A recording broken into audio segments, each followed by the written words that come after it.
Banyak juga boleh petai ni.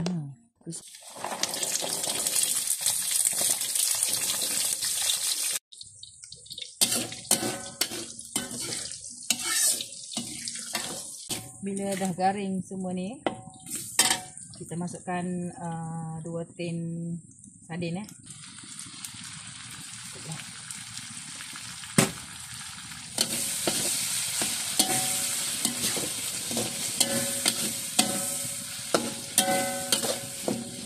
Sardin kita dah pecah minyak, kita boleh masukkan petai lah. Petai yang dah kita goreng tadi kan. Okey, satukan.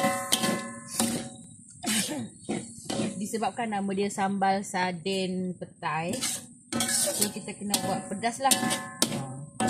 Saya letak cili padi tu segenggam lebih. Petai kita dah jadi macam ni rupa dia. Wah, sedap guys, sedap. Wah, panas kita. Baru masak.